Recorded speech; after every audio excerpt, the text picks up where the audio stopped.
तो अभी हम लोग डायरेक्ट कैपेसिटेंस निकालने नहीं जा रहे कैपेसिटर का ड्यू टू डाइलेक्ट्रिक। पहले समझ लेते हैं ये डाइलेक्ट्रिक है क्या, वो समझ में आएगा, फिर उसको प्रॉपरली कैपेसिटर के अंदर पुट करेंगे, फिर उसकी वजह से बनने वाला कैपेसिटेंस भी निकालेंगे।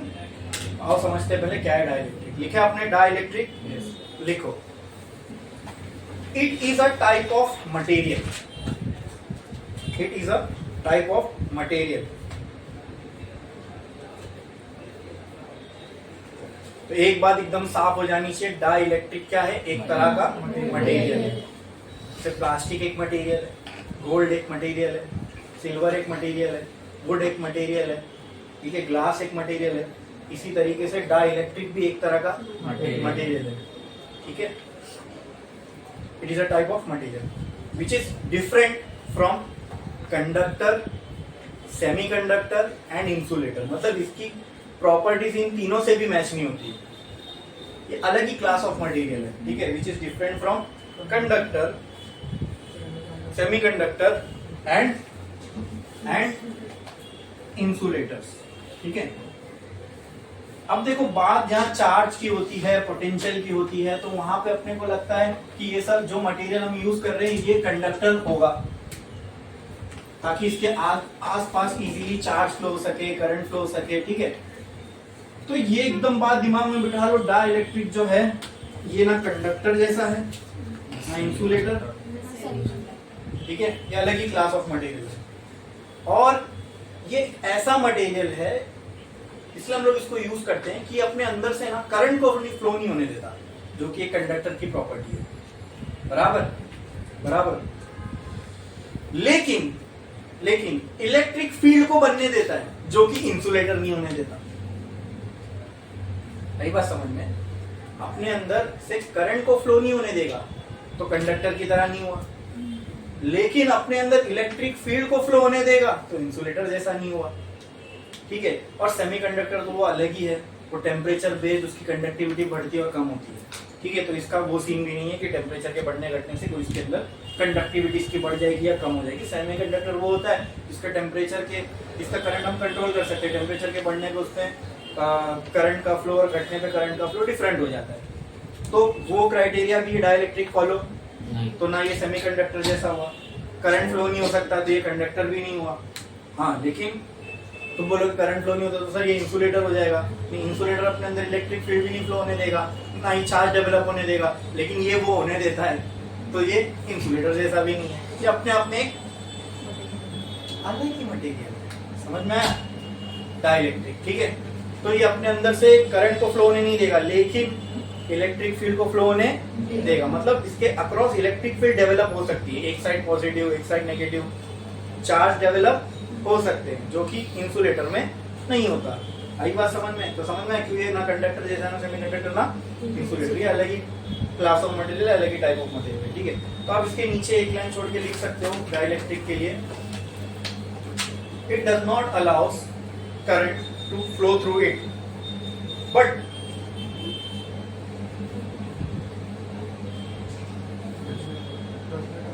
it does not allow current to flow through it, but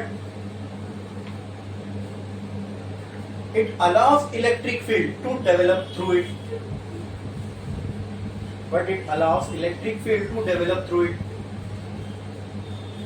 मतलब ये अपने अंदर से इलेक्ट्रिक फील्ड डेवलप होने देगा, इलेक्ट्रिक फील्ड को फ्लो होने देगा, लेकिन करंट को फ्लो होने, करंट का मतलब फ्लो ऑफ चार्ज, चार्ज इसमें से फ्लो नहीं हो सकता। और अपने को तो मालूम है इलेक्ट्रिक फील्ड बनाने के लिए चार्ज फ्लो होने की जरूरत भी नहीं है। इलेक्ट्रिक फील्ड कैसे बनती है? यहाँ पॉजिटिव सारे जमा हो गए, यहाँ नेगेटिव सारे जमा हो गए, बस इलेक्ट्रिक फील्ड बन गई यहाँ से यहाँ। इसमें चार्ज का फ्लो होना नहीं है, इसलिए तो ये इलेक्ट्रो स्टैटिक्स है ना, चार्ज का फ्लो नहीं हो रहा है। समझ में आया? क्लियर है? हाँ। तो डाइलेक्ट्रिक का एक आइडिया मिल गया क्या? डाइलेक्ट्रिक एक तरह का मटेरियल, ठीक है। तो इसकी कौन सी प्रॉपर्टी अपने काम की मालूम? ये अपने अंदर इलेक्ट्रिक फील्ड बनने देता है, ये हमारे काम की है। क्योंकि इलेक्ट्रिक फील्ड इलेक्ट्रोस्टैटिक का ही कॉन्सेप्ट है। जब यहाँ पे पॉजिटिव चार्ज होंगे या नेगेटिव चार्ज होंगे तो बीच में क्या बन जाएगी? इलेक्ट्रिक। तो ये अपने अंदर इलेक्ट्रिक फील्ड बनने देता है, ठीक है।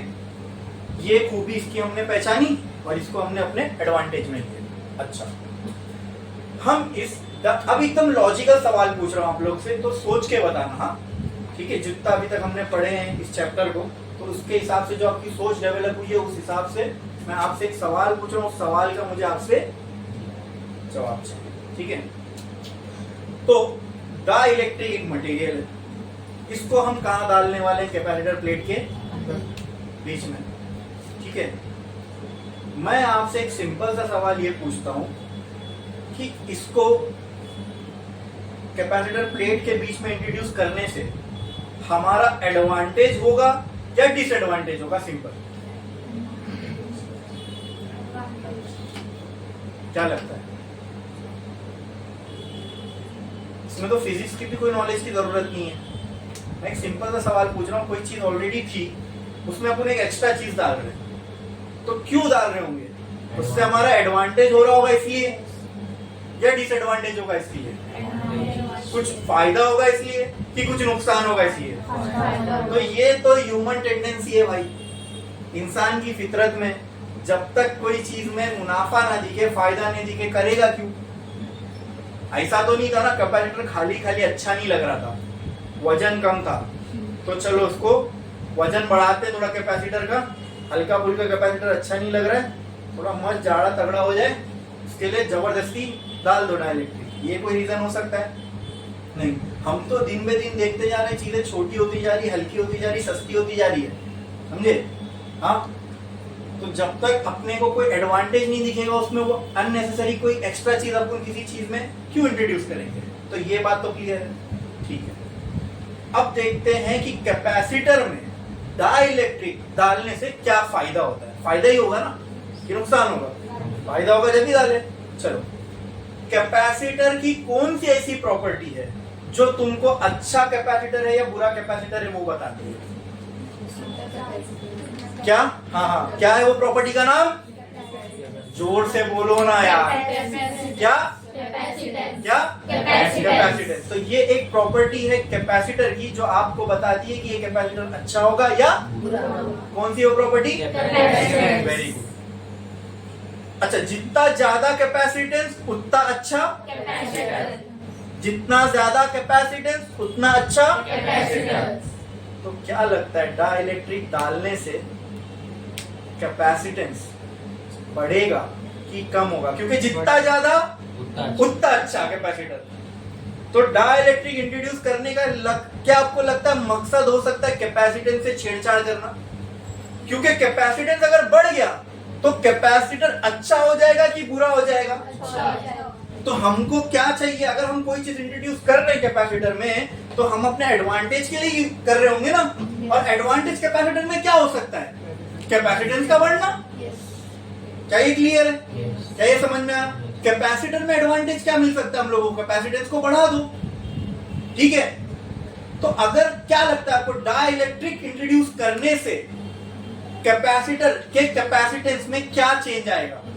बढ़ेगा कि घटेगा? वेरी गुड, बस यही तो समझना है। तो हम लॉजिक से भी समझ सकते थे, इसमें फिजिक्स की क्या जरूरत थी? अरे ये लॉजिक से ही समझ में आ गया ना हम लोगों को। अगर हम डाइलेक्ट्रिक कैपेसिटर में डाल रहे जो कि बिना डाइलेक्ट्रिक के भी अच्छा चल रहा था, उसके ऑपरेशन में कोई कमी नहीं थी, मतलब ऐसा नहीं कि उसके बिना काम नहीं करेगा कैपेसिटर, ऐसा था क्या? कैपेसिटर तो काम कर रहा था, लेकिन फिर भी हमने डाइलेक्ट्रिक इंट्रोड्यूस किया तो कुछ ना कुछ एडवांटेज के लिए किया होगा। तो कैपेसिटर में एडवांटेज क्या हो सकता है? कैपेसिटेंस को बढ़ाना। तो डाइलेक्ट्रिक डालने से कैपेसिटर का क्या बढ़ जाता है? कैपेसिटेंस बढ़ जाता है। समझ में आया? अब हमको ये समझ में बहुत अच्छे से आया, इसको लिखना है, तो मैं आप लोगों को नोटेशन क्लियर कर देता हूं ताकि हमको जब पढ़े तो क्लैरिटी रहे। ठीक है, symbols without dielectric, symbols with, और साथ ही साथ हमने ये तो देखा डाइलेक्ट्रिक इंट्रोड्यूस करने से कैपेसिटेंस पे क्या फर्क पड़ा? वो बढ़ गया, वो बढ़ गया, वो बढ़ गया। तो सबसे पहले मैं कैपेसिटेंस को इंडिकेट करता हूं, इसको किससे करेंगे? C0 से। और यहाँ सिंपल सी से। इलेक्ट्रिक फील्ड को ई नॉट से, तो यहाँ पे ई से। पोटेंशियल को वी और यहाँ समझे। अब ये डिस्कस भी करना है अपने को। हमने देखा कैपेसिटेंस पे क्या फर्क, कैपेसिटर के कैपेसिटेंस पे क्या फर्क पड़ा डाइलेक्ट्रिक डालने से, इंक्रीज हुआ। तो क्या इलेक्ट्रिक फील्ड पे भी कोई असर पड़ेगा डाइलेक्ट्रिक डालने से? अगर इलेक्ट्रिक फील्ड पे असर हुआ तो उससे रिलेटेड कौन है, पोटेंशियल। क्या उस पे भी कोई असर पड़ेगा डाइलेक्ट्रिक डालने से? हाँ पड़ेगा। वेरी गुड, इतना तो आप समझ लिए। अब ये देखना है वो असर कैसे होगा, इंक्रीजिंग इफेक्ट का होगा या डिक्रीजिंग, मतलब इलेक्ट्रिक फील्ड बढ़ेगी कि कम होगी, पोटेंशियल बढ़ेगा क्या, ये हमको देखना है। कैपेसिटेंस के लिए हम एकदम क्लियर है, क्या बढ़ेगा। अगर नहीं बढ़ता तो डालते ही क्यों, कि एक ही तो अच्छी बात, एक ही तो चीज है जो कैपेसिटर के अच्छे होने, कैपेसिटर की प्रॉपर्टी को बढ़ा देगी, कैपेसिटर के अच्छे होने को और अच्छा कर देगी, वो क्या है कैपेसिटेंस। अगर कैपेसिटेंस नहीं बढ़ रहा होता तो डाइलेक्ट्रिक डालते ही नहीं। ये तो सिंपल सी बात है, समझ में आ गया। अच्छा तो मैं एग्जांपल देता हूं आपको। मान लो एक कैपेसिटर था पैरेलल प्लेट का, ठीक है, एक कैपेसिटर है पैरेलल प्लेट, इसके बीच में कुछ भी नहीं है। फिर मैंने इसी कैपेसिटर के बीच में क्या कर दिया, एक डाइलेक्ट्रिक का स्लैब डाल दिया। तो अगर इसका कैपेसिटेंस C है, C नॉट था, तो इसका कैपेसिटेंस क्या हो जाएगा, C बराबर। Tell me what will be the relation between C and C naught. Relation पूछ रहा हूँ, C और C नॉट मतलब कम ज्यादा कौन होगा, C will be greater than C not. ओहो ग्रेटर होगा, मतलब एग्जांपल अगर C नॉट 10 है तो C 20 हो सकता है, 15 हो सकता है, 30 हो सकता है, ठीक है। अच्छा अब एग्जांपल लेता हूं। If C not is 10 and C is 30, if C not is 10 and C is 30, अब इसको इक्वेशन फॉर्म में लिखना है तो मैं ऐसा लिख सकता हूं क्या, C is 3 times of C not. हाँ C नॉट की जगह 10 रख दो, ऑटोमेटिक 30 वैल्यू आ जाएगी। हाँ समझा, C नॉट कम होगा, C ज्यादा होगा। तो मैंने क्या कहा, अगर C नॉट 10 है तो C लेट से 30 है। अगर मान लो C नॉट 10 है और C 100 है, तो अब ये 3 की वैल्यू क्या होगी, 10 क्या होगी। मतलब अगर मुझे ये दोनों के बीच में इक्वल टू साइन लगानी है तो क्या मैं इसको ऐसा लिख सकता हूं, हाँ लिख सकता हूं। तो ये जो नंबर है यहाँ पे, ये कोई ना कोई कांस्टेंट होगा, 1 2 3 4 कुछ भी कांस्टेंट हो सकता है। तो उस कांस्टेंट को हम लोग यहाँ रिप्रेजेंट करते हैं K से। क्या किससे रिप्रेजेंट करते हैं, मतलब क्या मैं ये बोल सकता हूं कि इस कैपेसिटर में डाइलेक्ट्रिक डालने से इसका कैपेसिटेंस K टाइम्स बढ़ जाएगा। ओह समझ में आया कि नहीं आया। क्या मैं बोल सकता हूं एक नॉर्मल कैपेसिटर में डाइलेक्ट्रिक इंट्रोड्यूस करने से उसका कैपेसिटेंस K टाइम्स बढ़ जाएगा। बढ़ेगा तो इतना मालूम है, लेकिन कितना गुना बढ़ेगा कोई पूछे तो K टाइम्स बढ़ेगा। कितना, so this is the relation between capacitance of a capacitor without dielectric and with dielectric। Relation का मतलब मैंने पहले ही बता दिया था, दोनों एक फॉर्मूले में आना चाहिए। ये विदाउट डाइलेक्ट्रिक है, ये विद डाइलेक्ट्रिक है, दोनों में रिलेशन क्या है, K टाइम्स। ये वाला कैपेसिटेंस इससे K टाइम्स ज्यादा होगा। क्या ये चीज समझ में आई, क्या ये चीज समझ में आई, क्या ये चीज समझ में आई। अरे बोलो समझा कि नहीं समझा, एकदम अच्छे से समझा। हाँ अगर एक कैपेसिटर है जिसके बीच में कुछ नहीं है, ठीक है, उसी में मैंने डाइलेक्ट्रिक डाल दिया, तो अब उस कैपेसिटर का कैपेसिटेंस बढ़ जाएगा। कितने टाइम्स बढ़ेगा, कितने टाइम्स बढ़ेगा, कितने टाइम्स बढ़ेगा। ये क्यों हुआ, K टाइम्स क्यों बढ़ा, मैं ये पूछ रहा हूँ K टाइम्स क्यों बढ़ा। यस डाइलेक्ट्रिक इंट्रोड्यूस करने से, डाइलेक्ट्रिक डालने से, बराबर। क्योंकि ये K टाइम्स डाइलेक्ट्रिक डालने से बढ़ा, इसलिए हम इस K को बोलते हैं डाइलेक्ट्रिक कांस्टेंट। क्या ये कांस्टेंट है, यस। और क्यों इंट्रोड्यूस हुआ ये इस इक्वेशन में, डाइलेक्ट्रिक की वजह से, इसलिए इसका नाम पड़ गया डाइलेक्ट्रिक कांस्टेंट। बोलो समझ में आया डाइलेक्ट्रिक कांस्टेंट का कंसेप्ट एकदम अच्छे से। हाँ डाइलेक्ट्रिक कांस्टेंट क्या होता है एकदम क्लियर है। हाँ ये तो मैंने आपको फाइनल इक्वेशन बता दी, सी और सी नॉट के बीच का रिलेशन हमको निकालना है, लेकिन हमने कोई मैथमेटिकल रिलेशन यूज नहीं किया, मैंने डायरेक्ट लॉजिक से ही समझा दिया आपको कि सी जो है विदाउट डाइलेक्ट्रिक वाला विद डाइलेक्ट्रिक से k टाइम्स कम होगा, या ये बोल सकते हो विद डाइलेक्ट्रिक वाला विदाउट वाले से k टाइम्स ज्यादा होगा। ये क्लियर एकदम, ये समझ में आया? Where k is called as dielectric constant, क्योंकि डाइलेक्ट्रिक इंट्रोड्यूस करने से इतने टाइम्स ये बढ़ गया, इसलिए इसको क्या बोलते हैं? Dielectric constant. बोलो इतना क्लियर है? ये समझ में आया? अभी हमने सिर्फ डाइलेक्ट्रिक की वजह से कैपेसिटेंस पे क्या असर पड़ता है वो देखे, इलेक्ट्रिक फील्ड पे क्या असर पड़ता है वो देखे क्या? तो पहले चलो इसको हम लोग नोट्स में डाल देते हैं। स्टार डालो और लिखो डाइलेक्ट्रिक कांस्टेंट, डाइलेक्ट्रिक कांस्टेंट, ठीक है? और ब्रैकेट में लिखो के देखो the number of times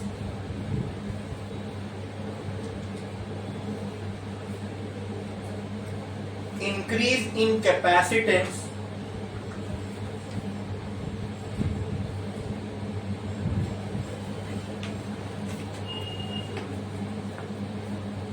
when dielectric is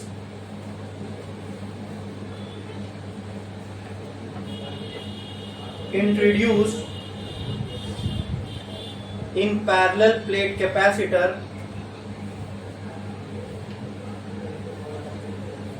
is called as dielectric constant, is called as dielectric constant। देखो जो अभी हमने हिंदी में समझा वही हमने इंग्लिश में लिखा। क्या? the number of times capacitance increases when dielectric is introduced की जगह कट करके लिख दो inserted, when dielectric is inserted into parallel plate capacitor, इसको ही बोलते हैं डाइलेक्ट्रिक कांस्टेंट। ठीक है और नीचे लिख दो। अच्छा उससे पहले पेज के साइड में कहीं पे ये लिख दो, साइड में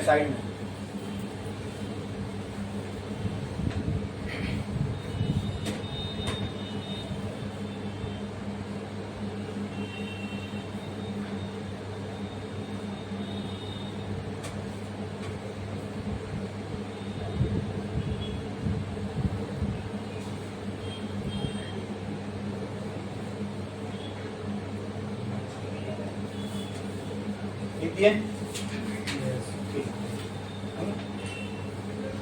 अच्छा उसके नीचे अब विदाउट डाइलेक्ट्रिक, अच्छा लिखो स्टार डालो, लिखो relation between capacitance of a capacitor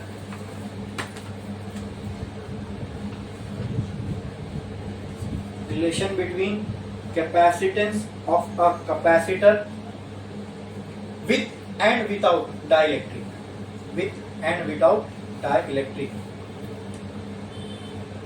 और उसके नीचे रिलेशन लिख दो। क्या आएगा? C equal to K times of C naught. नीचे लिखो where K equal to dielectric constant.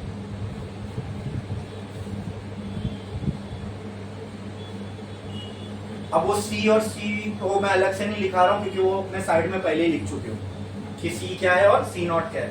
अच्छा तो अब मुझे आप ये बताओ, क्या K आपको ये बताता है कि डाइलेक्ट्रिक वाला कैपेसिटर विदाउट डाइलेक्ट्रिक वाले से कितना ज्यादा अच्छा होगा?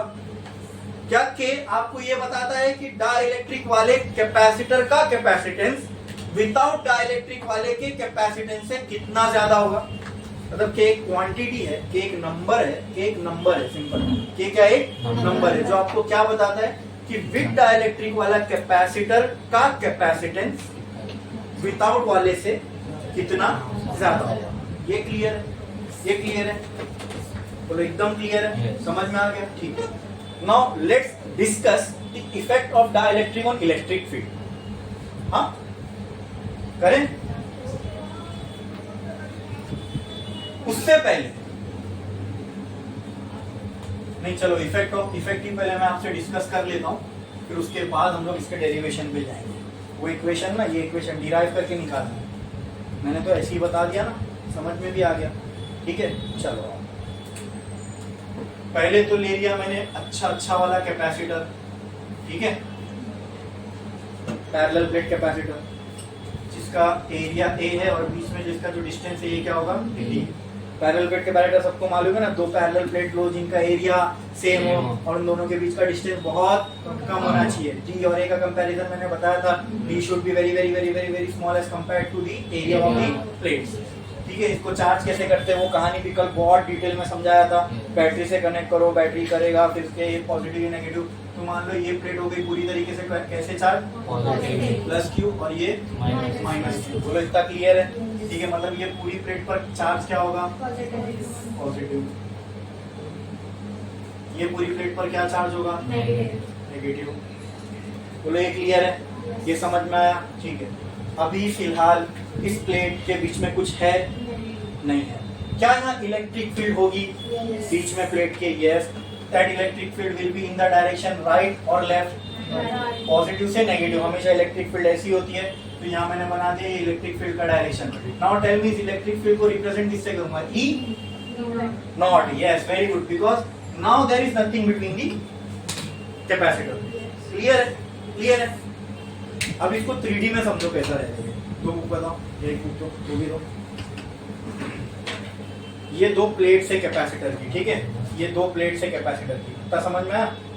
अब इनके बीच में कुछ नहीं है, अब इनके बीच में कुछ नहीं है। ठीक है, अब दोस्तों अगर मैं इन दोनों के बीच में डाइलेक्ट्रिक का स्लैब डालूं, स्लैब एक ब्लॉक लूं और डाइलेक्ट्रिक का ब्लॉक लेके डालूं, तो वो स्क्वायर होगा कि क्यूबॉइड होगा?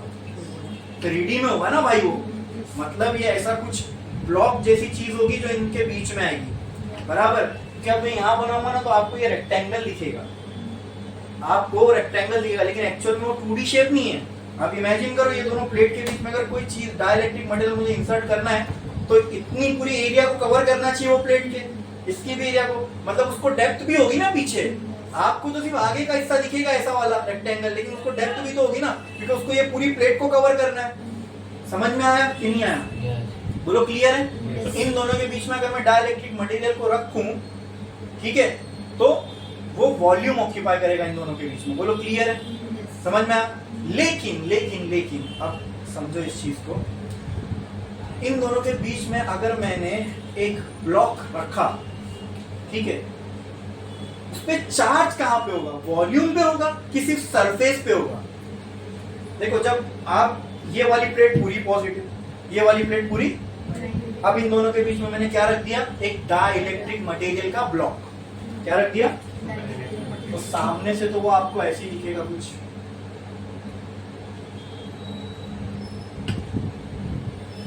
हाँ क्लियर है? अब आपने डाइलेक्ट्रिक मटेरियल रख दिया, आप जरा ध्यान से सोचो, जो डाइलेक्ट्रिक मटेरियल का ये हिस्सा, ये फेस है जो कि पॉजिटिव प्लेट से कनेक्टेड है, हाँ, पॉजिटिव प्लेट के कांटेक्ट में, क्या डाइलेक्ट्रिक मटेरियल के सारे नेगेटिव चार्ज वहां नहीं भागेंगे? क्योंकि भाई यहाँ पे इसको कौन सा चार्ज मिल गया? तो सारे नेगेटिव चार्ज डाइलेक्ट्रिक के कहाँ भागेंगे? पॉजिटिव की तरफ। क्या बात है, क्या बात है? अब वहां पे जितने नेगेटिव चार्ज थे सब कहाँ भागे? तो जब यहाँ के सारे नेगेटिव चार्ज यहाँ पे आ गए तो ऑटोमेटिकली ये साइड क्या हो जाएगा? पॉजिटिव हो जाएगा। क्या ये क्लियर है? क्या ये समझ में आया? हाँ, अच्छा, अब आप सोचना, जब एक ब्लॉक को इन दो प्लेट्स के बीच में रखा गया है, ठीक है, तो चार्ज तो सिर्फ ब्लॉक के ये फेस पे और ये फेस पे डेवलप हुआ, बीच में कोई चार्ज डेवलप हुआ क्या? बीच में कोई चार्ज नहीं है। तो चार्ज का अगर मैं आपको डिस्ट्रीब्यूशन पूछूं और 3 ऑप्शन दूं तो इसमें से बताओ कौन सा होगा? लीनियर, एरियल और वॉल्यूम। लीनियर, एरियल और वॉल्यूम।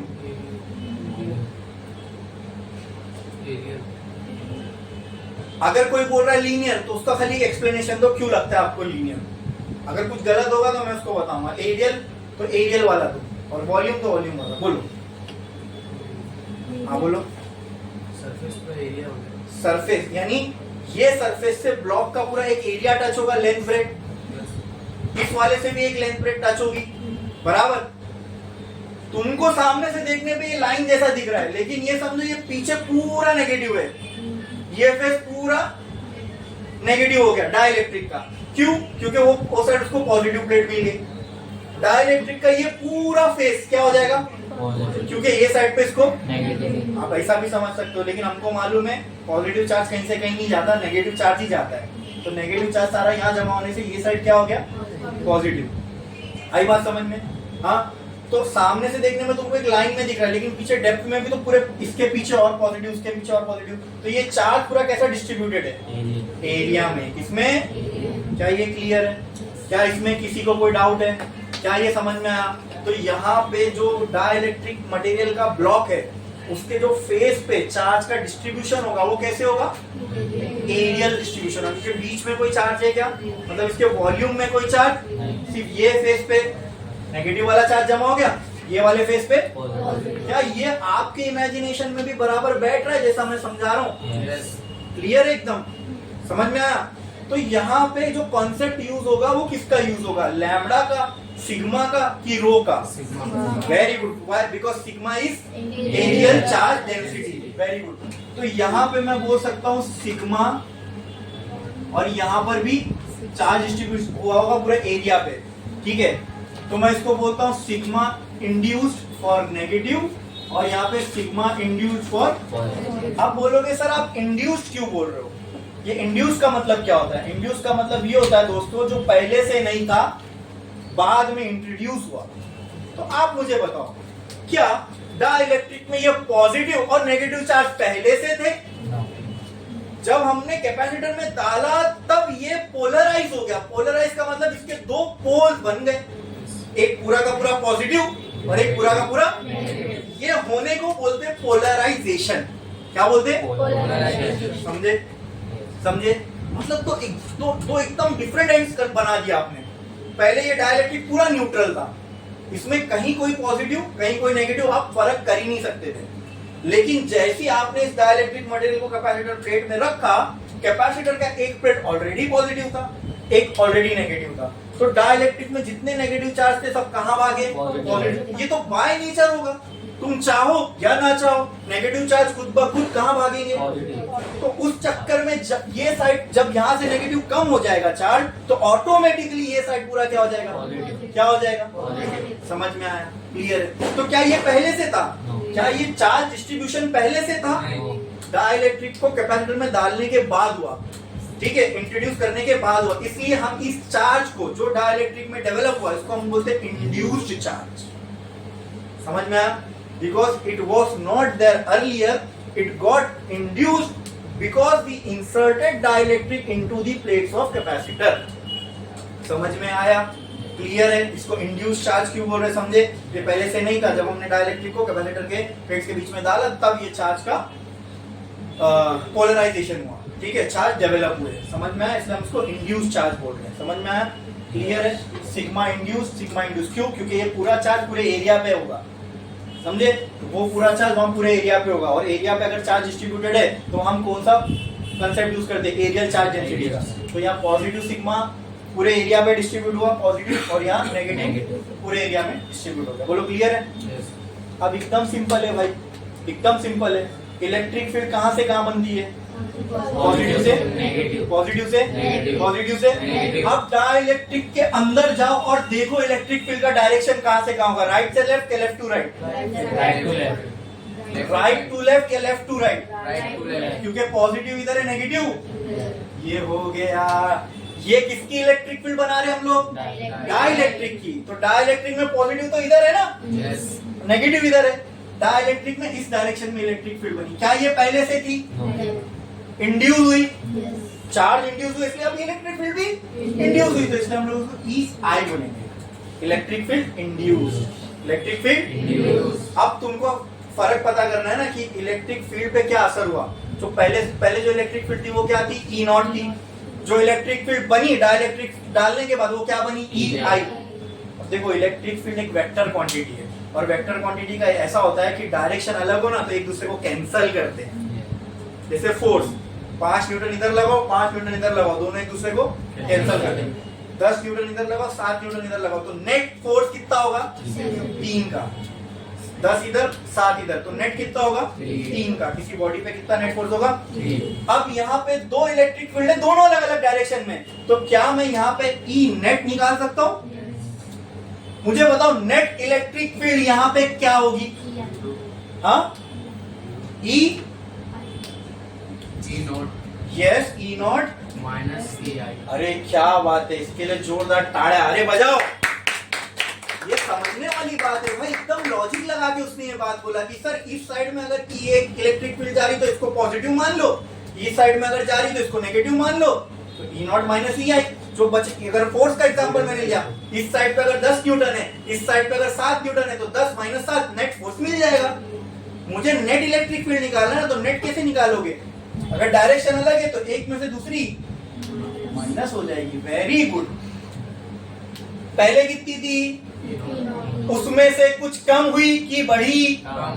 उसमें से कुछ कम हुई। क्यों कम हुई? वो तो ठीक है, अपोजिट डायरेक्शन में बनी, लेकिन क्यों? डाइलेक्ट्रिक डालने से। अगर डाइलेक्ट्रिक नहीं होता तो ये ई नॉट पे कोई फर्क पड़ता? लेकिन डाइलेक्ट्रिक डाले इसलिए नेट इलेक्ट्रिक फील्ड क्या हो गई? मतलब अब जो भी इलेक्ट्रिक फील्ड इस कैपेसिटर के बीच में होगी वो ई नॉट से कम ही होगी, क्योंकि ई नॉट से देख रहे हो कुछ ना कुछ माइनस हो रहा है।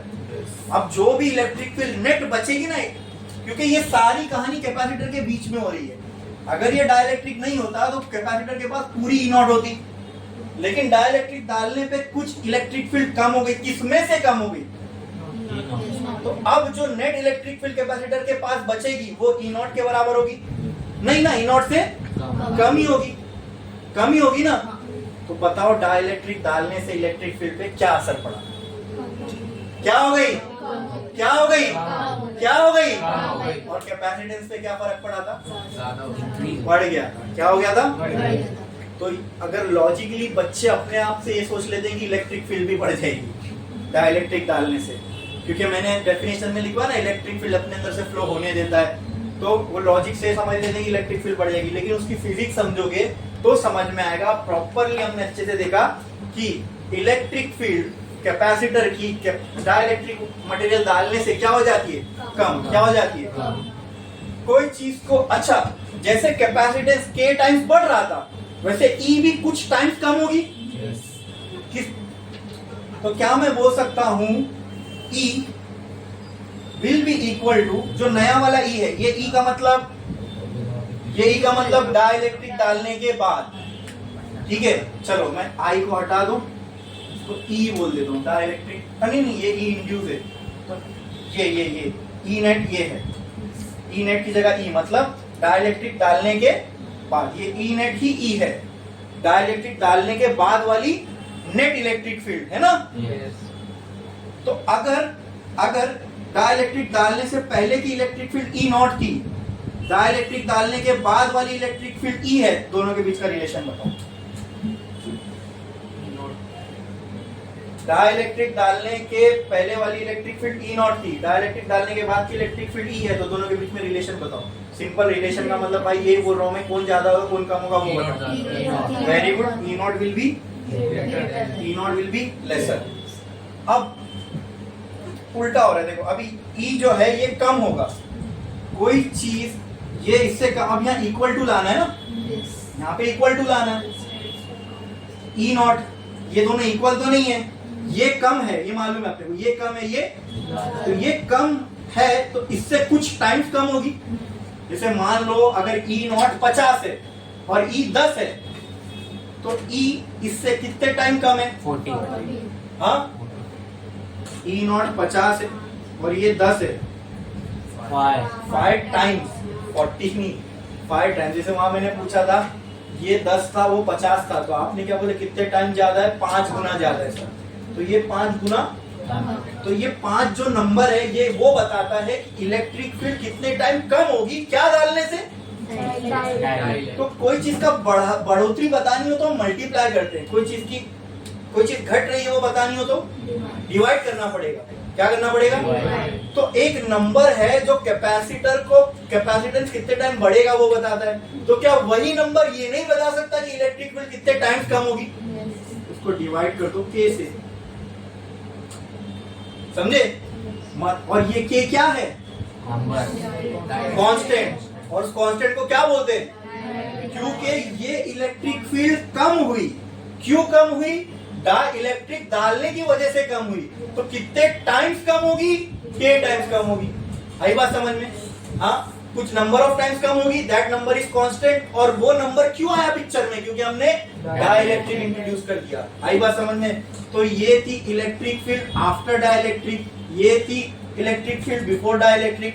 तो डाई इलेक्ट्रिक डालने से हमने ये तो कंक्लूड कर दिया कि इलेक्ट्रिक फील्ड, वो हमको ये रिलेशन से दिख गया, ये रिलेशन से दिख गया। अब उसको हमने इक्वेशन के फॉर्म में बना लिया। वैसे समझा कि नहीं समझा? अगर मैं आपसे पूछूं what is the effect of electric field after introducing dielectric between the plates of capacitor, electric field क्या होगी? कम होगी। क्या मैंने आपको ये याद करवाया? मैं आपको बोल देता तो आप मान भी लेते, क्योंकि आप बोल रहे हो तो सही होगा, है ना? बट आपको पूरा फील हुआ, फील इसको पूरा जो मैंने अभी एक्सप्लेन किया उससे, ये इलेक्ट्रिक फील्ड इधर, ये इलेक्ट्रिक फील्ड इधर, हाँ सर तो ये अपोजिट में, ये प्लस में, ये माइनस में, तो जो नेट बचेगी इन दोनों का डिफरेंस ही होगा। आई बात समझ? हाँ, क्लियर है? अच्छा, नेट का मतलब हम ये भी बोलते हैं ना कि सर सबको ऐड कर दो। तुम एक काम करो, सबको ऐड कर दो। लो ई नॉट प्लस माइनस ऑफ ई आई आएगा ना भाई, माइनस ऑफ ई आई क्यों? क्योंकि डायरेक्शन अपोजिट है। अब इसको करो तो ये टी नेट क्या आएगा? मैं बोलता हूँ ना, ई नेट मतलब सबको ऐड करो, तो तुम सबको ऐड ही करो। अगर नहीं समझ में आ रहा माइनस कैसे आया तो, लेकिन ये अगर वो वेक्टर क्वांटिटी तो डायरेक्शन अगर उल्टा है तो ये माइनस, तो ई नॉट प्लस माइनस लो ई आई, ये नहीं आ गया। बस ये स्टेप मैंने यहाँ नहीं लिखा है तो समझ लो। समझा ये नहीं समझा? हाँ, तो अगली बार मैं ये स्टेप लिखूंगा भी नहीं। अंडरस्टूड होना चाहिए कि एक सेम क्वांटिटी है, एक इस डायरेक्शन में, इस डायरेक्शन में, दोनों एक दूसरे को क्या करेंगे? अपोज। अपोज करेंगे तो मतलब एक माइनस दूसरा। समझे? समझे? तो अभी तक हमने ये देखा डाइलेक्ट्रिक के इंट्रोड्यूस करने से कैपेसिटर में क्या क्या चेंज आता है। पहला चेंज हमने कैपेसिटेंस में देखा, कैपेसिटेंस बढ़ जाता है, वही चाहिए था। दूसरा चेंज देखा इलेक्ट्रिक फील्ड का, इलेक्ट्रिक फील्ड कम हो जाती है। अब देखेंगे पोटेंशियल के साथ क्या होता है। ठीक है? ठीक है, चलो सिंपल है भाई। Electric field, yes, electric field equal to V by D, ये रिलेशन से कंपेयर कर लो। ये तो चेंज किया ही नहीं हमने, ये तो एज इट इज है। तो इसके चेंज से सिर्फ फर्क किस पे पड़ेगा? अगर ये कम हो रहा है तो ये भी। तो मतलब अगर मैं आपसे पूछूं फिर से, ये है पोटेंशियल विद डाइलेक्ट्रिक, ये है potential, tell me the relation between them. V naught will be greater than V. So if this is greater और मुझे इक्वल टू के साथ लिखना है इनको, तो क्या करना पड़ेगा? किसी चीज से मल्टीप्लाई करूं कि डिवाइड करूं? डिवाइड करूं, क्योंकि ये क्वांटिटी कम है इससे, तो इसको क्या करना पड़ेगा? K से। तो और K क्या है यहाँ पे? वही डाइलेक्ट्रिक। तो कैपेसिटर में डाइलेक्ट्रिक डालने से दो चीजें कम होती है, एक चीज बढ़ती है। कितने टाइम्स बढ़ती है, कम होती है, वो कौन दिखाएगा? डाइलेक्ट्रिक कांस्टेंट, क्योंकि ये डाइलेक्ट्रिक की वजह से ही आया। एकदम क्लियर हो गया ये पूरे कंसेप्ट, समझ में? एकदम क्रिस्टल क्लियर।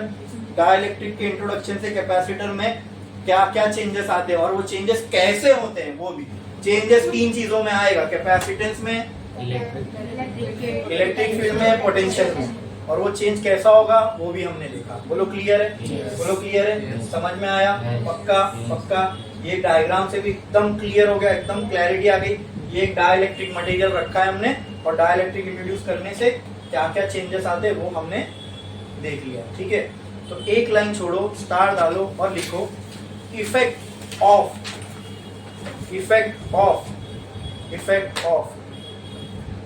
डाइलेक्ट्रिक मटेरियल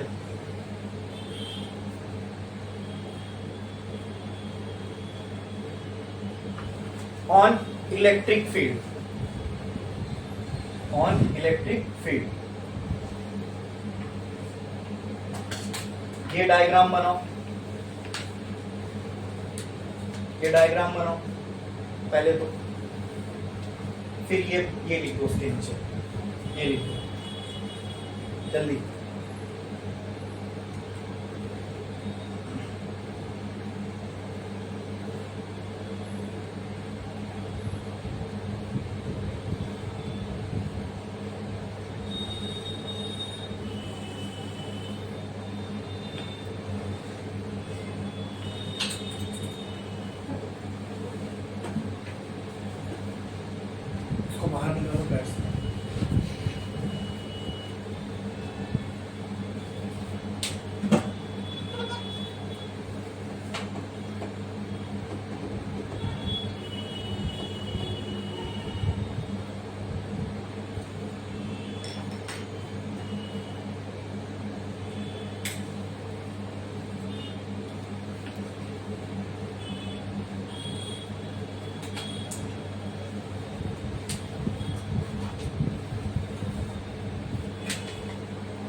ये समझ गए ना, ये जो ई नेट है यही ई होता है।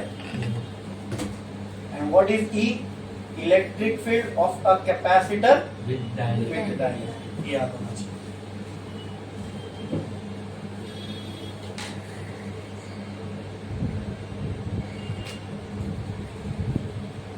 हो गया? लिख लिए? Yes. बना लिए? हो गया हो गया हो गया। Yeah. अब एक लाइन छोड़ो, स्टार डालो और लिखो effect of dielectric on potential of a capacitor. अब टेंशन नहीं तुमको V नॉट और V को बार बार लिखने की, क्योंकि मैंने पहले सिंबल में क्लैरिफाई कर दिया हूं कि V नॉट क्या है और V क्या है। तो जब आप सेल्फ स्टडी करने बैठोगे तब भी आप में कोई कंफ्यूजन नहीं आएगा। हाँ, V नॉट विदाउट डाइलेक्ट्रिक है, V विद डाइलेक्ट्रिक वाला पोटेंशियल है।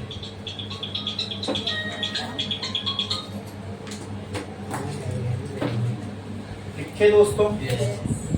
वो लिख लिया हेडिंग, उसके नीचे ये लिख दो।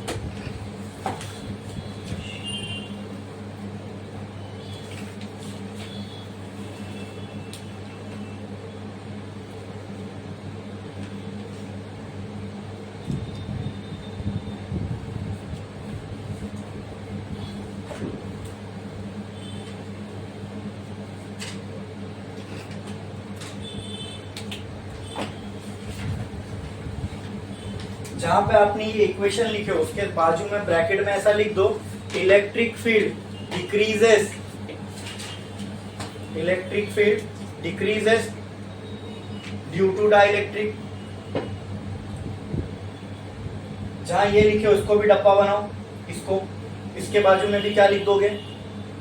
Potential decreases due to Dielectric. Dielectric. अच्छा, कितने टाइम्स डिक्रीज होती है? Okay. दोनों भी k टाइम्स। अब नेक्स्ट क्या लिखोगे? नेक्स्ट क्या लिखने वाले हो?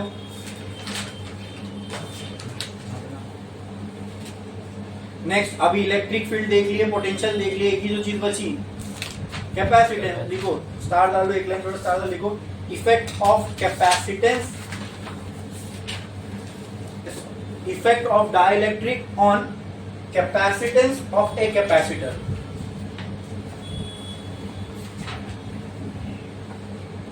Effect of dielectric on capacitance of a capacitor.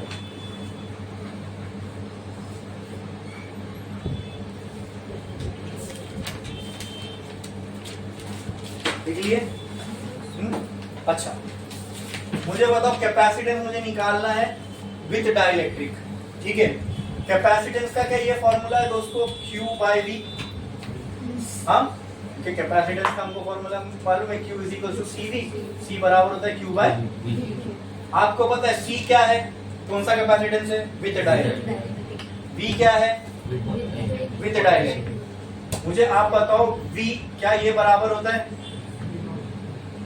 Yes. हाँ? Yes. तो कहना है right, C is equal to Q V naught by Okay. K को ऊपर फेंक दो, K Q by V naught हो जाएगा ये। Yes. हाँ, नाउ कहना है राइट V, क्या मैं ऐसा लिख सकता हूँ? E naught is equal to V naught by D। हाँ, तो कहना है right V naught is equal to E naught into D। क्या ये गलत है? Right. एकदम सही है, क्योंकि V नॉट की जगह E नॉट वाली टर्म्स यूज कर रहा हूं मैं। K Q E naught into D। बोलो क्लियर है? बोलो क्लियर है? Yes. कहना है right E naught is equal to sigma by epsilon naught. क्या E नॉट हमने पहले ही नहीं निकाल चुके? Yes. What is E naught? Electric field of a capacitor without dielectric. हमको ऑलरेडी आ चुकी है। एक प्लेट की वजह से सिग्मा बाय 2 एप्सिलॉन नॉट, दूसरे की वजह से सिग्मा बाय 2 एप्सिलॉन नॉट, दोनों को प्लस किए थे, 2 cancel, sigma by epsilon naught. ये E नॉट की वैल्यू आती है। Yes. हाँ, ओके ओके। तो कहना है right this as E is equal to K Q upon sigma into D by epsilon naught ऊपर चला जाएगा। तो कहना है right this as C is equal to K Q epsilon naught upon sigma into D। क्या sigma बराबर होता है Q बाई A के? क्या सिग्मा बराबर होता है Q बाई A के? कुछ नहीं कर रहा हूं मैं, खाली एक ही फॉर्मूले में दूसरा फॉर्मूला पुट करता जा रहा हूं। ये तो फॉर्मूला सिंपल था। फिर इसमें ये जो मुझे अभी आया, ये वाला टर्म जो अभी आया, वही मैंने यहाँ पुट किया। फिर उसी में मैं जो ऑलरेडी हमने पिछले से फॉर्मूले पढ़ते हुए आ रहे हैं, वो इसमें पुट करते जा रहे हैं। बोलो क्लियर है? तो C is equal to K Q epsilon naught, sigma की जगह क्या मैं Q बाई A लिख सकता हूँ इंटू डी। A किधर जाएगा? A किधर जाएगा? ये Q A ऊपर जाएगा। तो कहना right this as C is equal to K A epsilon naught by D। ऐसे लिख सकता हूँ, ऐसे लिख सकता हूँ।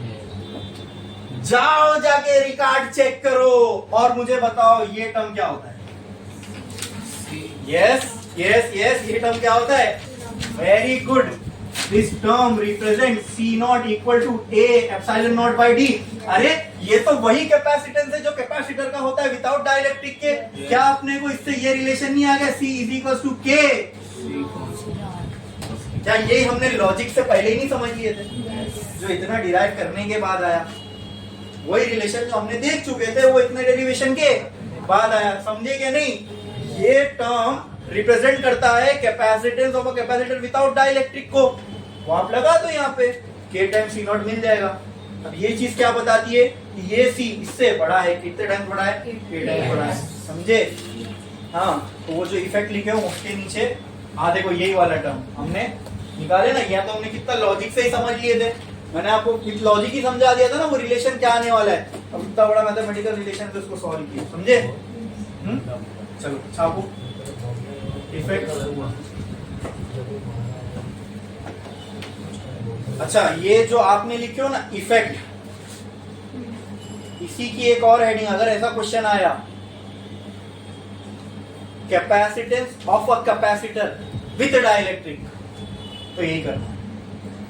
इसकी चाहे तो एक और हेडिंग लगा लो आप साइड में, वहीं कहीं लिख दो capacitance of a capacitor, capacitance of a capacitor with dielectric, with dielectric. तो अपने को मालूम है विद डाइलेक्ट्रिक के साथ कैपेसिटेंस कितना होगा, देखो इतना होगा। ये भी लिख सकते हो। ये तो शॉर्ट, ये तो रिलेशन बताता है दोनों के बीच का। मेन फॉर्मूला ये है। हाँ, मेन फॉर्मूला ये है।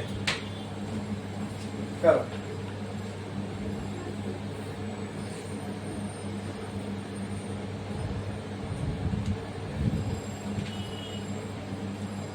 और तीनों में से कुछ भी पूछे, ये डायग्राम सबके साथ बनेगा। हाँ, तीनों में से कुछ भी पूछे पेपर में, ये डायग्राम सबके साथ बनेगा। इसलिए मैंने अलग अलग सबके साथ नहीं लिखवाया, और ऊपर एक बार लिख दिए काफी है।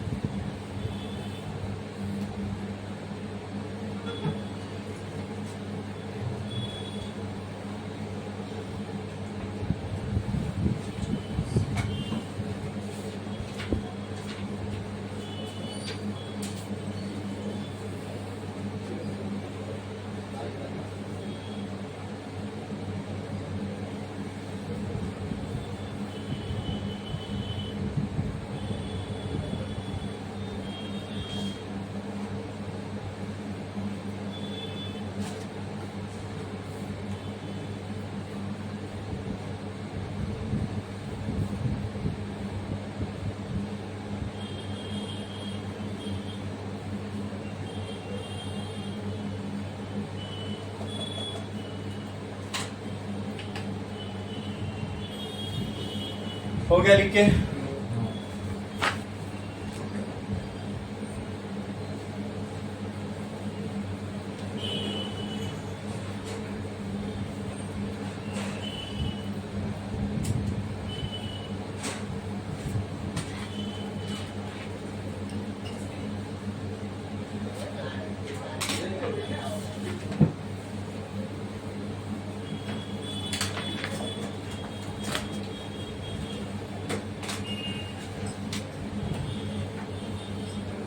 हो गया लिख के?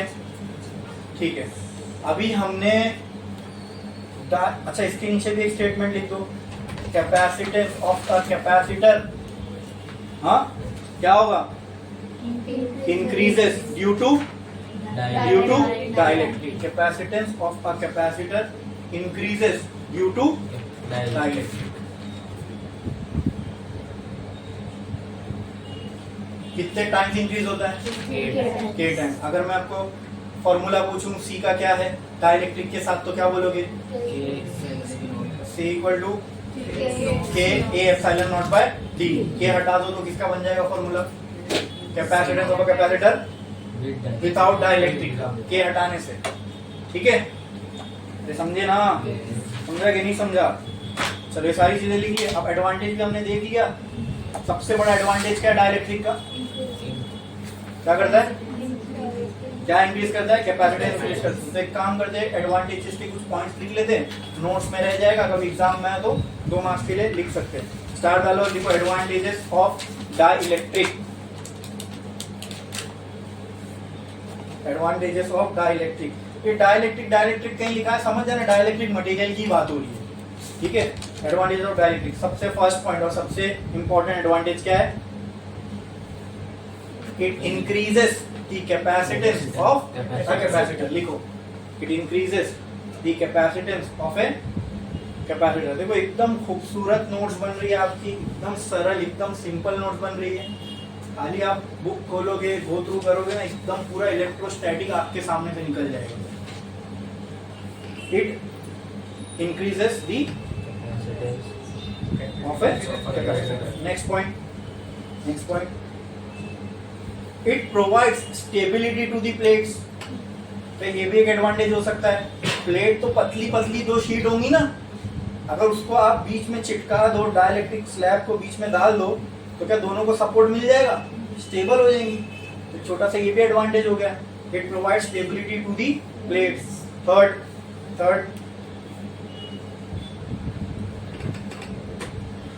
it prevents the plate from sticking to each other। क्या ये भी समझी बात है? कोई 2 प्लेट के बीच में आपने मटेरियल डाले, अब 2 प्लेट कभी चिपकेंगी नहीं आपस में। हाँ, क्योंकि अगर वो दोनों प्लेट चिपक गए ना दोस्तों, तो बहुत बड़ा शॉर्ट सर्किट हो जाएगा, बहुत सारे चार्ज का फ्लो एक साथ हो जाएगा, क्योंकि एक पूरी पॉजिटिव है, एक पूरी नेगेटिव है, तो इट इज डेंजरस। Fourth,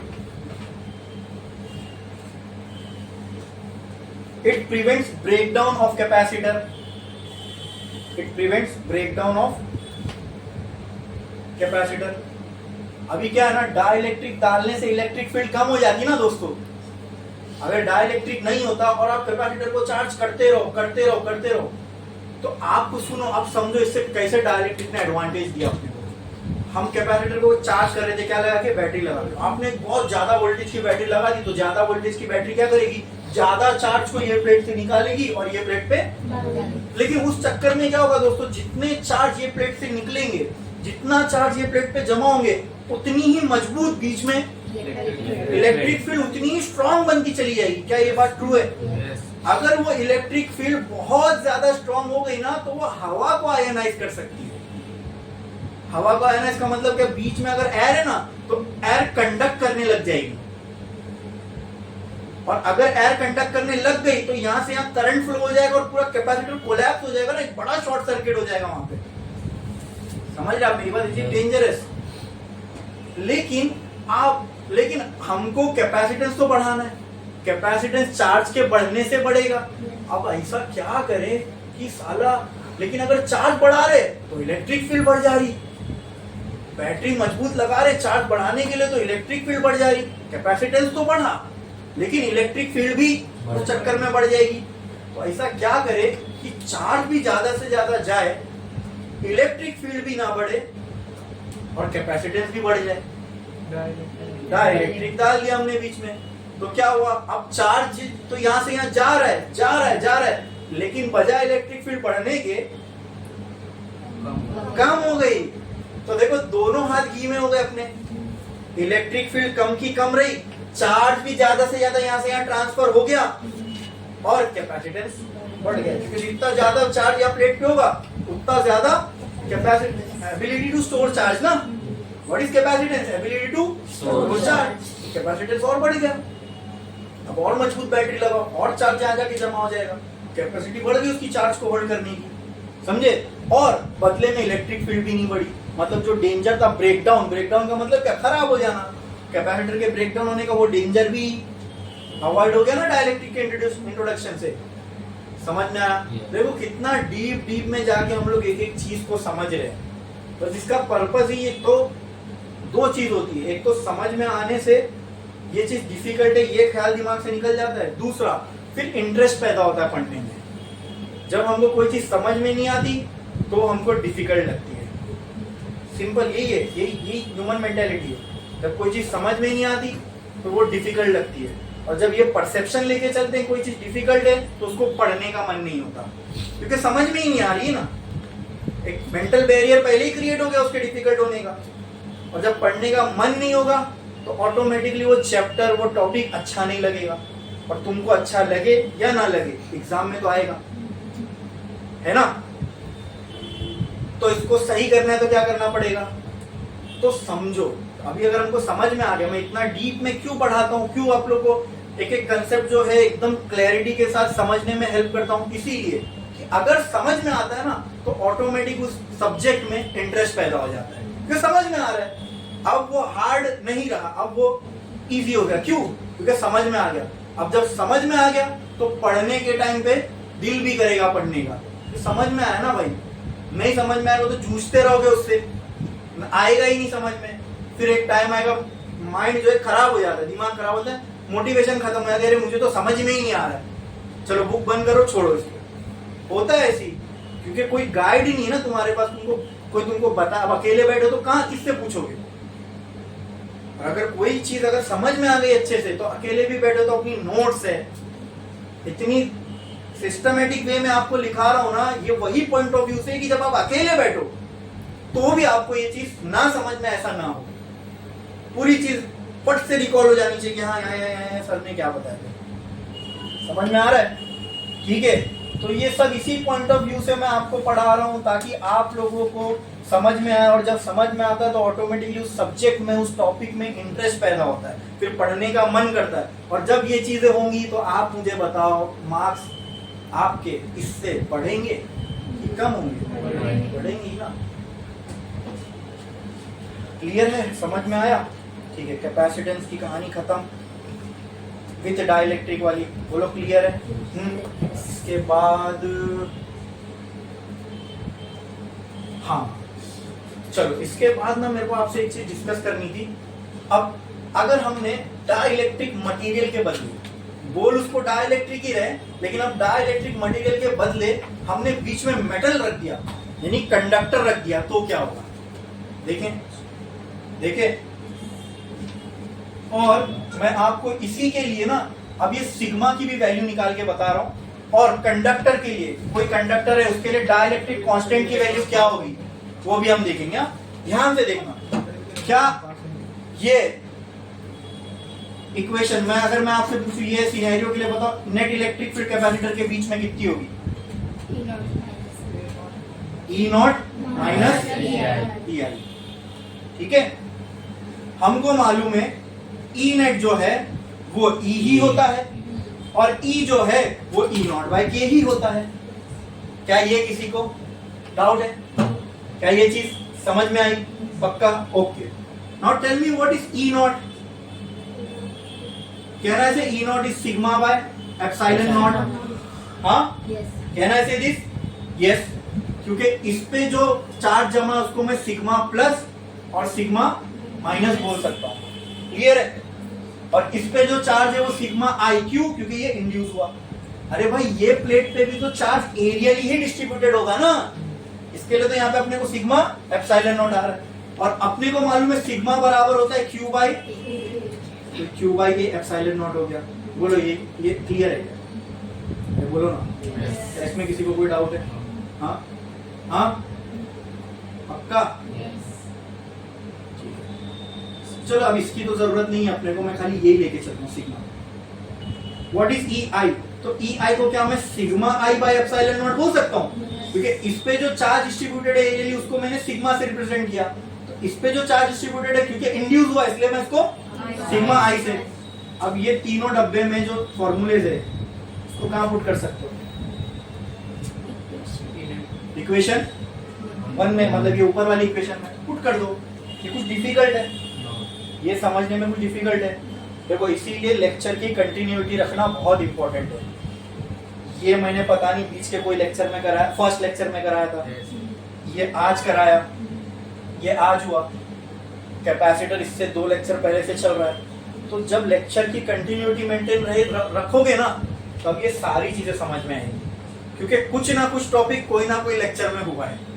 वो E = V × D, वो भी तो कभी ना कोई तो पीछे लेक्चर में हुआ है ना। तो ये सब मैं जो यहाँ पुट कर रहा हूँ, जिसकी कंटिन्यूटी मेंटेन नहीं रहेगी ना, वो सोचेगा अरे ये क्या हो। तो इसलिए अगर कोई वीडियो देख भी रहा है ना, तो वो कंटिन्यूटी मेंटेन करके देखे। इसलिए आप देखते रहोगे कि मैं जो डालता हूँ तो 1 2 3 4 ये, उसमें मैं टॉपिक नहीं लिखता, जानबूझ के नहीं लिखता।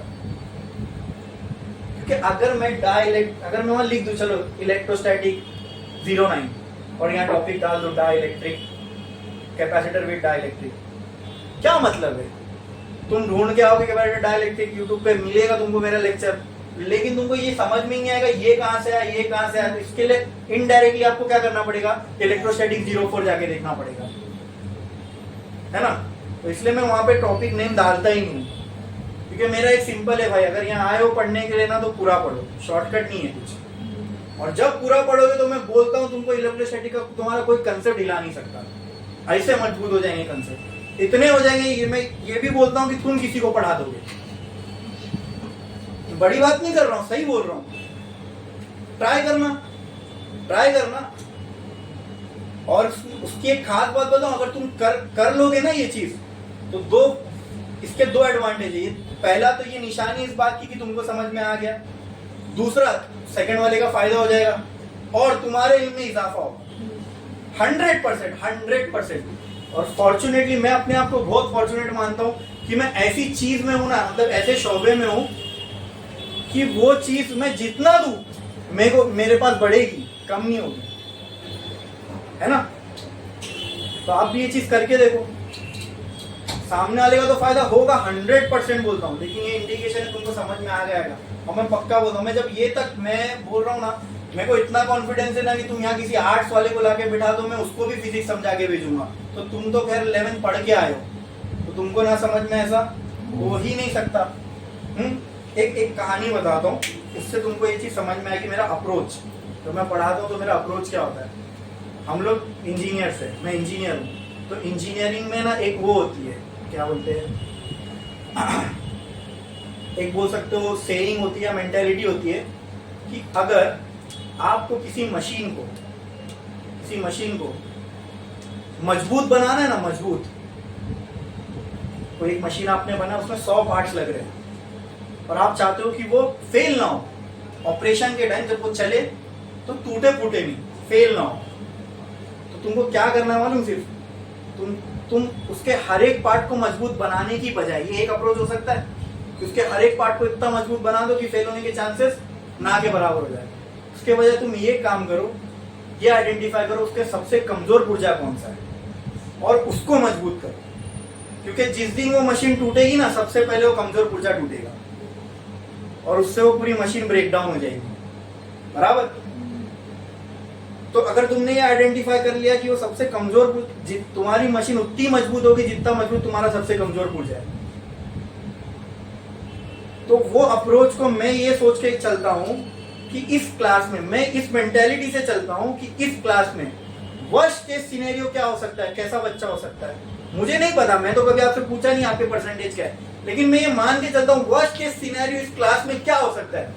यही कि जो मैं आज टॉपिक पढ़ा रहा हूँ उसने कभी इसका नाम भी नहीं सुना होगा, है ना। इससे वर्स्ट क्या हो सकता है, उसको नाम भी नहीं सुना, मतलब कुछ भी नहीं आता, he has zero knowledge about anything which I am going to teach। ये मतलब वो इस क्लास का सबसे कमजोर पुर्जा है। अगर मेरी अप्रोच ये होगी कि मैं उसको समझा पाया तो बाकियों को तो 100% समझ में आएगा ही आएगा। इसलिए मैं बोलता हूं ना, कोई आर्ट्स वाले को लाके बिठा दो, क्यों? क्योंकि उसको कुछ नहीं मालूम, साइंस के बारे में कुछ नहीं जानता हो, तो मुझे इतना कॉन्फिडेंस है कि वो भी समझ के जाएगा जो मैं यहाँ पढ़ा रहा हूँ। तो जब मैं ये अप्रोच लेके चल रहा हूँ तो इसलिए मैं इतना कॉन्फिडेंस से बोलता हूँ कि हो ही नहीं सकता कि जो मैं यहाँ पढ़ा हूँ तुमको ना समझ में आए, और फिजिक्स तुमको नहीं समझ में आई ये मैं होने, है ना, बोला था ना, क्यों बोला था, इसी वजह से मैं अपने अप्रोच पे कॉन्फिडेंट हूँ। एक होता है पढ़ाना, पढ़ा ये जो है ये 100 टीचर्स पढ़ा रहे होंगे, 100 लोग पढ़ा रहे होंगे, है ना, किसी पे कोई वो नहीं मैं कर रहा हूँ कि लान तान, लेकिन नॉलेज ट्रांसफर जो मुझे समझ में आया वो मैं कितने अच्छे तरीके से आपको समझा सकता हूँ, ये एक अच्छे टीचर को डिफाइन करता है।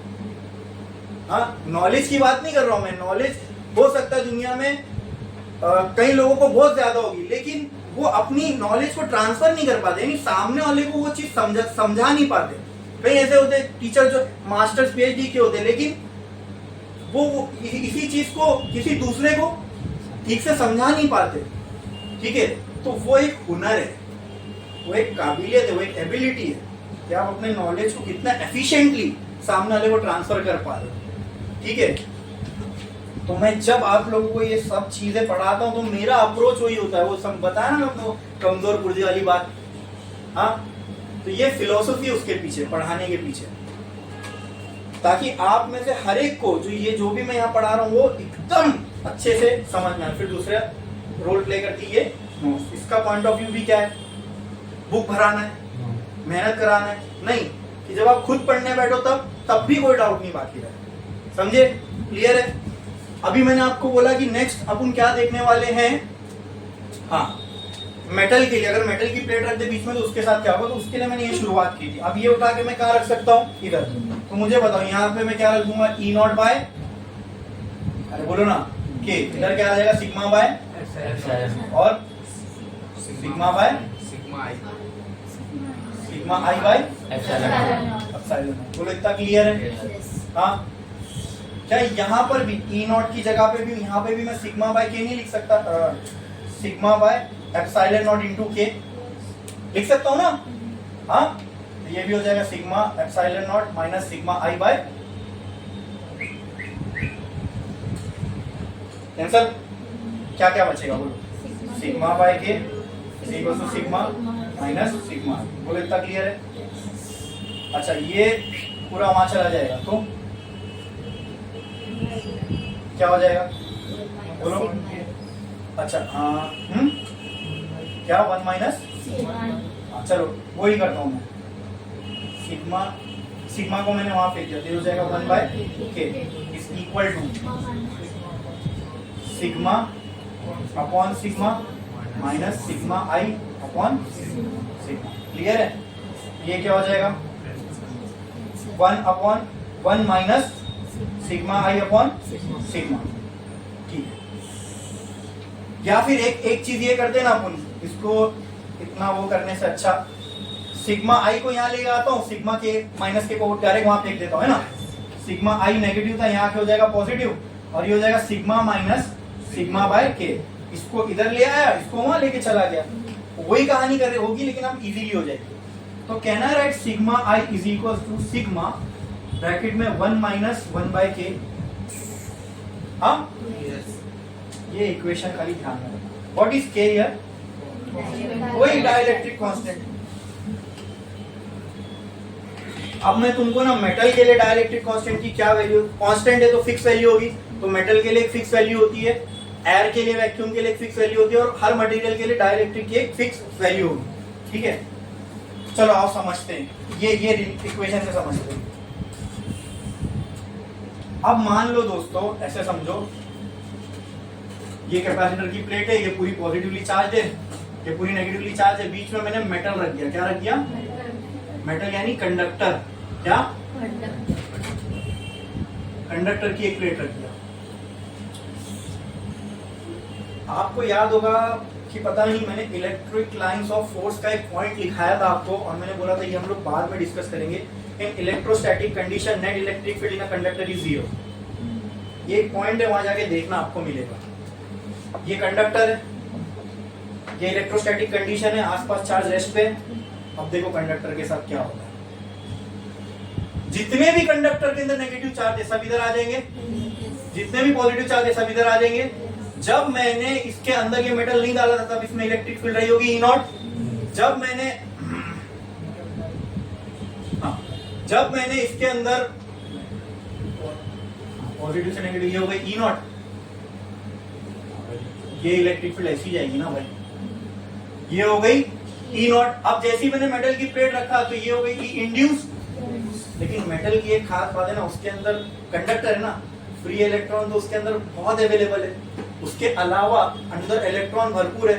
तो देखो ये ई नॉट जो है ना, ई नॉट, ठीक है, इस केस में ये जो ई आई है, ई आई, क्या आप मुझे बोलो जैसे ही मैंने मेटल को रखा क्या ई आई बढ़ता जाएगा? बढ़ता जाएगा, बढ़ता। मेटल के केस में क्या होता है मालूम, ये तब तक बढ़ता है जब तक कि ये इंड्यूस वाली फील्ड ई नॉट के बराबर नहीं हो जाती। डाइलेक्ट्रिक में पूरा का पूरा इंडक्शन नहीं होगा। क्यों? क्योंकि वो कंडक्टर नहीं है ना, ये कंडक्टर की बात होती है, वहां पे चार्ज पूरा का पूरा इंड्यूस, मतलब इलेक्ट्रिक फील्ड ये वाली हमेशा बाहर वाली से कम ही रहेगी। मेटल में चार्ज उस साइड जाता रहेगा, जाता रहेगा, जाता रहेगा, तो इलेक्ट्रिक फील्ड बढ़ती रहेगी, बढ़ती रहेगी, बढ़ती रहेगी। और ऐसा कब तक होता रहेगा? जब तक ये साइड वाली इलेक्ट्रिक फील्ड और ये साइड वाली इलेक्ट्रिक फील्ड इक्वल ना हो जाए। तो मुझे बताओ यहाँ ई नेट क्या होगा? ई नेट वही होता है ई नॉट माइनस ई आई। जब ये दोनों इक्वल हो गई तो ई नेट कितना होगा? If e not is equal to e i, then what will be e not, sorry e net कितना आ जाएगा? अब समझ में आया क्यों बोलते हैं हम ऐसे? Why net electric field is zero for conductor in electrostatic condition?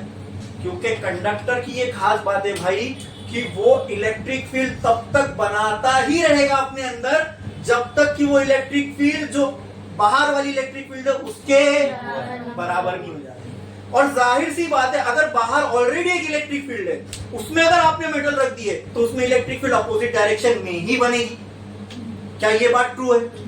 Same direction में बन ही नहीं सकती, क्योंकि जहां अपोजिट होगा वहां नेगेटिव भागेगा, जहां पॉजिटिव होगा वहां नेगेटिव भागेगा। तो ऑटोमेटिकली अंदर जो फील्ड बनेगी वो बाहर वाली के अपोजिट। और कंडक्टर में ये क्या होता है, ये अपोजिट इलेक्ट्रिक फील्ड बढ़ती रहती, बढ़ती रहती, बढ़ती रहती, कब तक? किससे? बाहर वाली इलेक्ट्रिक फील्ड से। और जब वो दोनों इक्वल हो जाएंगे तो नेट इलेक्ट्रिक फील्ड क्या हो जाएगी? तो अगर ये कंडक्टर, तो इसके लिए नेट इलेक्ट्रिक फील्ड क्या होती है? Zero, under electrostatic condition. समझ में आया? ठीक है, ठीक है, ठीक है, बोलो इतना क्लियर है? ई नेट इसका क्या आएगा? जीरो। मतलब अगर ई नेट जीरो है, इसका मतलब जितना चार्ज बाहर था उतना सारा का सारा चार्ज इंड्यूस हो गया। अरे ये ई नॉट जीरो तभी हुआ ना क्योंकि सारा का सारा चार्ज जितना बाहर था उतना अंदर आ गया। चेक करना है तो इसमें कर लो, देखो ई नॉट कहां गया? ई नेट, ये ना ई नेट, इसको जीरो करना है। ये और ये जब दोनों इक्वल हो जाएंगे, दोनों इक्वल हो जाएंगे, दोनों इक्वल, तो इनका सम जो क्या है? जीरो आएगा। अरे सॉरी, सम डिफरेंस क्या आएगा? अगर मान लो इसकी जगह पे मैं ई ही रखता, ई नेट ही रखता, और यहाँ sigma epsilon naught minus sigma I epsilon not ऐसे रखता, ठीक है? ये दोनों अगर इक्वल हो जाते तो ये पूरा टर्म जीरो हो जाएगा ना। ई नेट क्या आएगा? अगर ई नेट जीरो आ रहा है इसका मतलब ये दोनों भी ई नेट जीरो। हाँ बोलो, कुछ डाउट है? अगर ई नेट जीरो आ रहा है इसका मतलब सिग्मा और सिग्मा आई भी क्या होंगे? क्या होंगे? जीरो नहीं, इक्वल।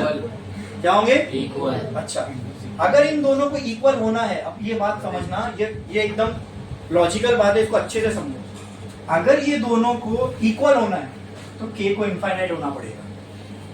के को इनफाइनाइट बोलोगे ऐसा कैसे? आप बोल रहे हो तो नहीं होगा, करके बता दो। ये इक्वल चाहिए ना, इसको इनफाइनाइट होना पड़ेगा। देखो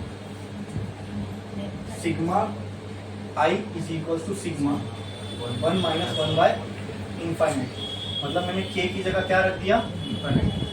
इंफिनिटी। क्या मैं इंफिनिटी को ऐसा लिख सकता हूँ 1 बाय 0? हाँ, तो sigma is equal to sigma 1 minus 1 by 0। ये जीरो कहाँ जाएगा? ऊपर। तो ये पूरा टर्म क्या हो जाएगा? जीरो। क्या हो जाएगा? जीरो। तो 1 अपॉन इंफिनिटी को डायरेक्ट भी आप जीरो लिख सकते हो, ठीक है?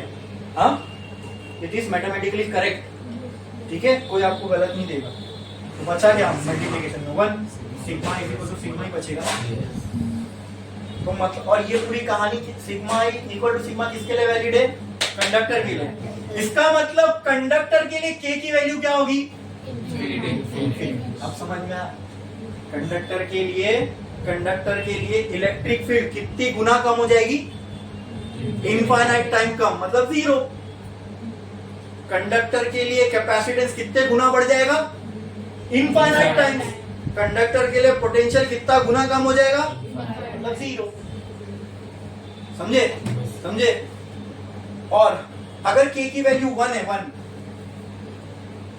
k की वैल्यू 1 है, अच्छा मुझे बताओ, अगर यहाँ पे कुछ नहीं होता, डाइलेक्ट्रिक नहीं होता, समझो है इस बात को, अगर यहाँ पे डाइलेक्ट्रिक नहीं होता तो क्या होता? वैक्यूम या फिर एयर, या फिर तो तब क्या सिग्मा आई रहता? तब सिर्फ क्या रहता? सिग्मा। क्या रहता? क्या रहता? मतलब सिग्मा आई की वैल्यू फिर क्या आना चाहिए था? वेरी गुड, क्या आना चाहिए? क्या आना चाहिए?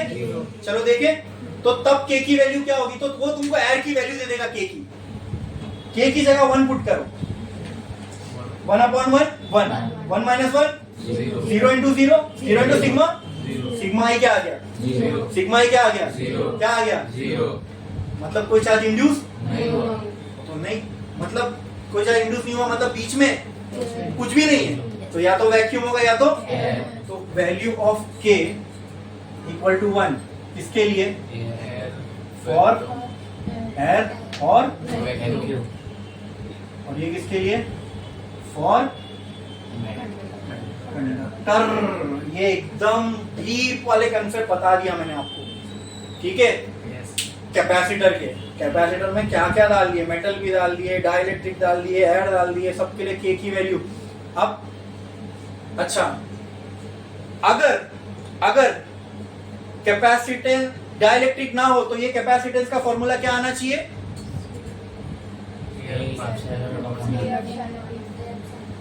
मतलब वहां बीच में कुछ नहीं है तो क्या है? एयर या वैक्यूम। तो के की वैल्यू 1 करो, देखो वही आएगा। के की वैल्यू 1 पुट करो, फॉर्मूला विदाउट वाला आ जाएगा। तो क्या इससे भी ये बात ट्रू साबित हो रही है? इससे भी हो रही है। मैंने उससे भी, इससे भी, सबसे आपको उसको प्रूफ करके बता दिया। आई बात समझ में कि के की वैल्यू फॉर एयर और वैक्यूम क्या होगी? 1। तो इसमें पुट करो, देखो 1, मतलब के की वैल्यू यहाँ 1 पुट कर दिया, मतलब कैपेसिटर के बीच में डाइलेक्ट्रिक कौन सा है? एयर है, वैक्यूम है, मतलब है ही नहीं। हाँ, के टर्म्स में अगर डिफाइन करें तो 1, तो विदाउट डाइलेक्ट्रिक वाला फॉर्मूला ऑटोमेटिक आएगा। समझे? हाँ, तो एक काम करो, स्टार डालो और लिखो वैल्यू ऑफ के फॉर मेटल और कंडक्टर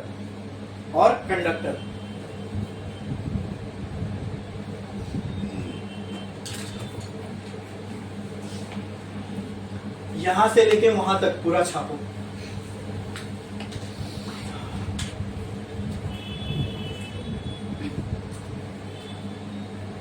इसी में सब कुछ आ गया। नेट इलेक्ट्रिक फील्ड मेटल के लिए, कंडक्टर के लिए 0 होगी, sigma is equal to sigma, ठीक है? हाँ, ये भी लिखो, ये भी बनाओ, साइड में बनाओ, ये जरूरी है, बहुत जरूरी है।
अच्छा रुको एक मिनट, और यहाँ पे देखो, क्या आप लोगों को ये समझ में आ गया के की वैल्यू कंडक्टर्स के लिए इनफाइनाइट क्यों होगी? K की वैल्यू एयर और वैक्यूम के लिए 1 क्यू होगी. Y for conductor net electric field is 0. Y for conductor sigma is equal to sigma induced. क्या ये चीज के कंसेप्ट आप लोगों को एकदम क्रिस्टल क्लियर है? Yes. पक्का एकदम समझ में आए? ठीक है. इसके बाद हम देखेंगे एक कैपेसिटर है, उसके अंदर डाइलेक्ट्रिक है और थोड़ी स्पेस खाली भी है. अब हमने कैपेसिटर विद डाइलेक्ट्रिक देख चुके, विदाउट डाइलेक्ट्रिक देख चुके. अब ऐसा कैपेसिटर देखना है जिसमें डाइलेक्ट्रिक है भी और नहीं भी, मतलब आधी जगह खाली है और आधी. तो ऐसे कैपेसिटर का कैपेसिटेंस क्या होगा? तो ये देखेंगे हम लोग नेक्स्ट लेक्चर में. आज के लिए बस इतना ही.